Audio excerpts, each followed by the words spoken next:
السلام علیکم ورحمۃ اللہ وبرکاتہ۔ ہمایوں نگر حیدرآباد کی مسجد عزیزیہ کے صدر و خطیب نے نماز جمعہ سے قبل اپنے بیان میں قرآن شریف کی ایک آیت تلاوت کرتے ہوئے اپنے ذاتی دماغی خول سے غلط معنی بیان کر دیے۔ خطیب صاحب نے واضح طور پر ہزاروں افراد کے سامنے قرآن کی سورہ البقرہ آیت نمبر 177 کہتے ہوئے بالکل غلط حوالہ بھی دے دیا۔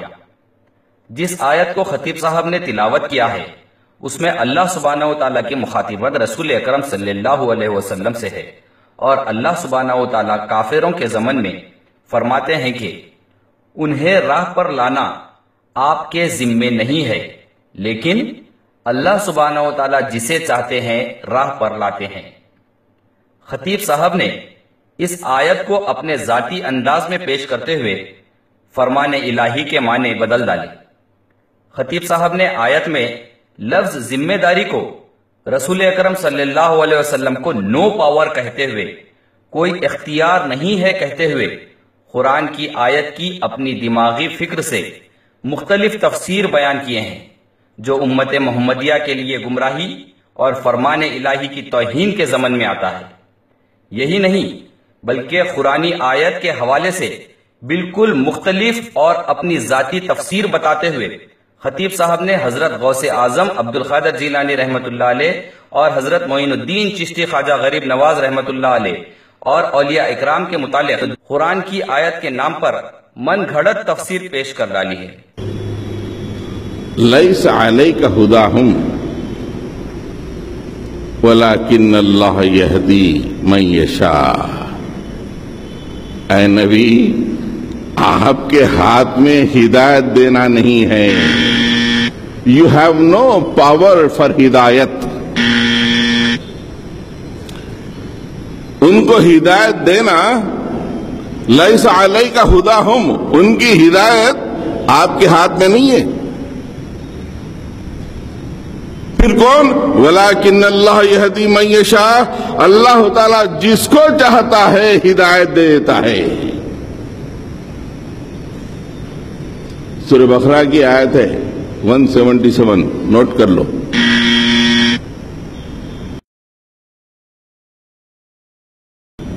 نو پاور، نو پاور۔ پوری کائنات میں اللہ کے بعد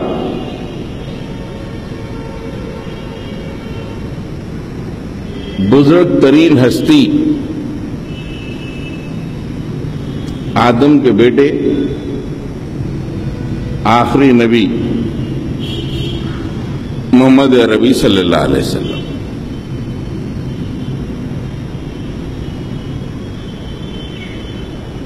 اس میں کوئی شک نہیں، عظمت کے حساب سے سب سے ٹاپ موسٹ اللہ۔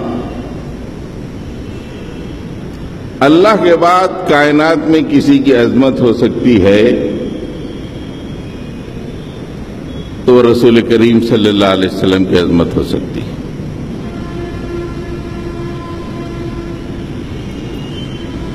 قرآن کہتا ہے کہ اتنے عظیم، اتنی عظمت والی ہستی میرے بعد نمبر 2 پوری کائنات میں، ان کو بھی میں نے کوئی اختیار نہیں دیا ہے۔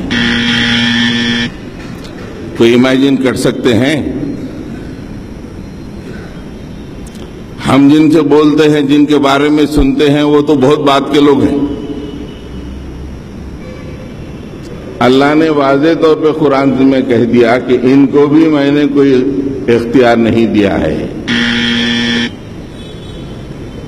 اب پھر اختیار کس کو ہے؟ ٹوٹل ہولڈ اسی کو ہے، ختم۔ خطیب صاحب نے ابھی جو آیت بیان کی اور کہا کہ سورہ البقرہ آیت نمبر 177 ہے، چیک کر لو۔ ہم نے چیک کر لیا، یہ آیت 177 نہیں ہے۔ کون سی آیت ہے؟ خطیب صاحب خود ڈھونڈ کر رجوع و اصلاح کرے۔ اس آیت میں لیسا علیکا کہا گیا، جس کا مطلب آپ پر۔ خطیب صاحب نے نو پاور، کوئی اختیار نہیں جیسے من گھڑت جملے بیان کرتے ہوئے قرآن اور رسول اکرم صلی اللہ علیہ وسلم کی توہین کی ہے۔ جہاں جو بات نہیں ہے اسے قرآن کہہ کر گمراہ کن بیان نہیں کرنا چاہیے۔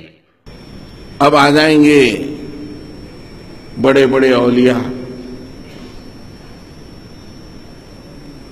اللہ تعالیٰ ان کو کیسے چھوڑیں گے؟ فرشتوں کو نہیں چھوڑے، حضرت عیسیٰ کو نہیں چھوڑے، غوث پاک کو کیسے چھوڑیں گے؟ معین الدین چشتی رحمت اللہ علیہ کو کیسے چھوڑیں گے؟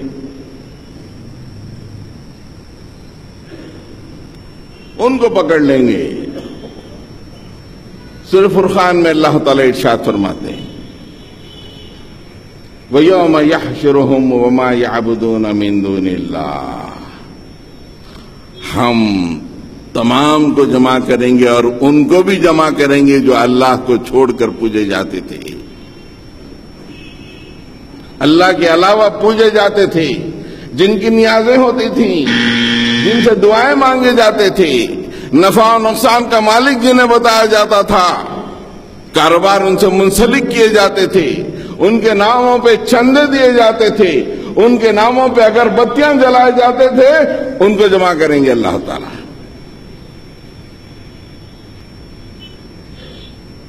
اس کے بعد ان سے پوچھیں گے کیا آپ نے ان لوگوں کو گمراہ کیا ہے؟ تم لوگوں نے گمراہ کیا ہے یا ام ہم ضلوا السبیل؟ کیا ہے شیخ صاحب؟ اانتم اضللتم عبادی ہؤلاء ام ہم ضلوا السبیل؟ اانتم اضللتم عبادی ہؤلاء؟ میں لفظی ترجمہ کر دیتا ہوں، انتم کیا تم نے اضللتم ان لوگوں کو گمراہ کیا جو ٹھہرے ہوئے ہیں، غوث پاک بول کے یہاں پہ آئے ہیں، اضللتم کیا تم نے گمراہ کیا ہے عبادی میرے یہ بندوں کو، ہؤلاء یہ بندے جو آج میرے پاس جمع ہو گئے ہیں، نیازیں وغیرہ کر کے آ گئے ہیں، آپ نے کہا ہے گمراہ کیا ہے ان لوگوں کو، ام ہم ضلوا السبیل، کیا انہوں نے خود راستے یا یہ خود راستہ بھٹک گئے ہیں کہ تم نے کیا غوث پاک؟ اے معین الدین چشتی آپ نے کہا یہ خود بگڑ گئے؟ کیا جواب ہے بھائی؟ یہ لوگ بول رہے ہیں اولیاء اللہ جو زمین میں پوجے جاتے تھے، قالوا سبحانک ما كان ينبغي لنا ان نتخذ من دونك من اولیاء۔ مالک تھر کانپ رہے ہیں، آیت پڑھے تو پتا چل رہا تصور میں تھر کانپ رہے ہیں پورے۔ کیا بول رہے ہیں؟ قالوا سبحانک، مالک تو ہر عیب سے پاک ہے۔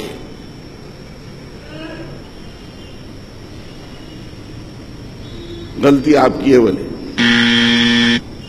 اللہ تعالیٰ سے بول دیے غلطی آپ کی ہے، ڈائریکٹ نہیں بولے لیکن انڈائریکٹ بول دیے۔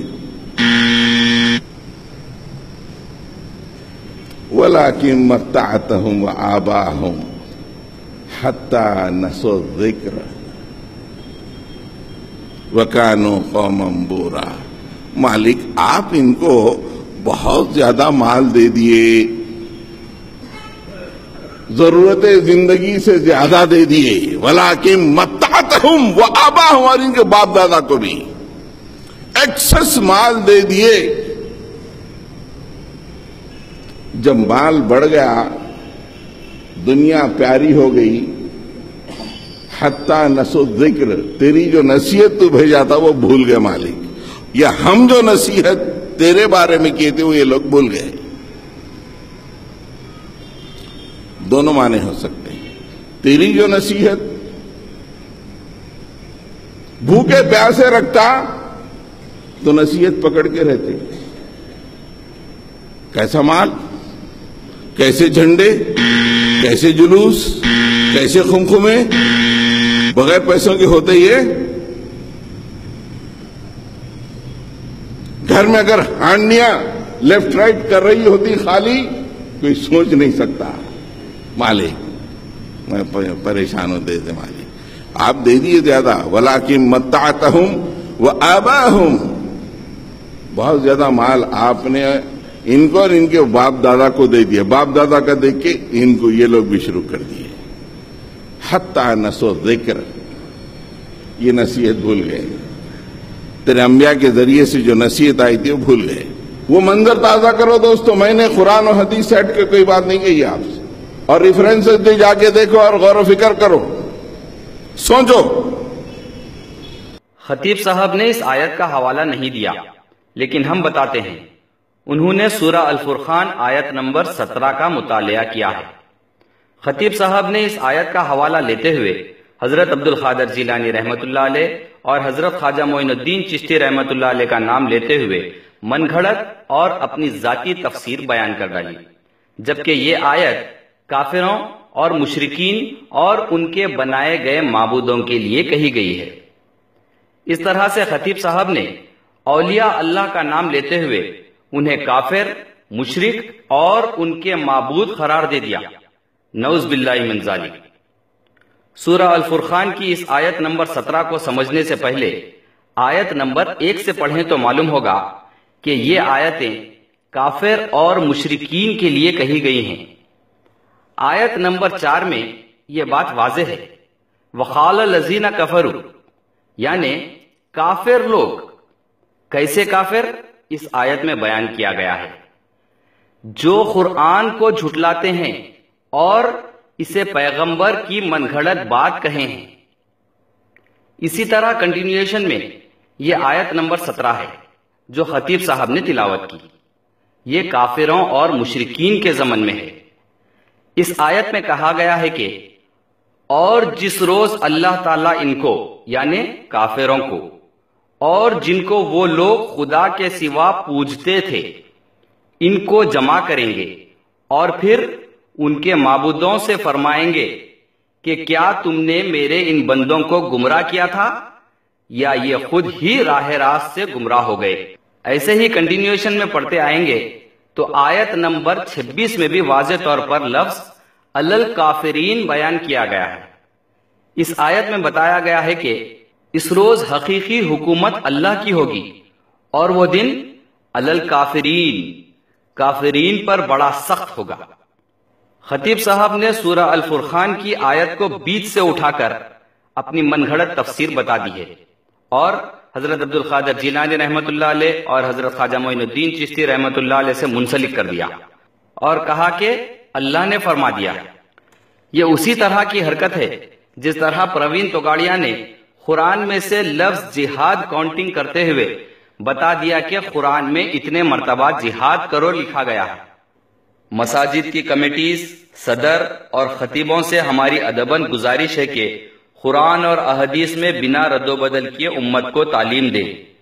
قرآن و احادیث عربی میں پڑھتے ہوئے اپنی زبان میں اپنا دماغی خول و ذاتی فکر بیان کریں گے تو یہ اللہ کے کلام اور فرمان رسول صلی اللہ علیہ وسلم کی توہین اور امت کو گمراہ کرنے کے ضمن میں آئے گا۔ اپنے فرقوں کے اختلافات ذہن سے نکالیں اور ایک امت محمدیہ بن کر مساجد میں وہی حق بیان کریں جو اللہ اور رسول نے فرمایا ہے، ورنہ وہ دن دور نہیں کہ اللہ اور رسول اکرم صلی اللہ علیہ وسلم کا کلام سننے والا کوئی نہیں ہوگا، اور ہر کوئی دین اسلام اپنے دماغ سے چلائے گا اور کہے گا یہ اللہ نے فرمایا، یہ رسول نے فرمایا، لیکن خود اپنے دماغ کی فرمائے گا۔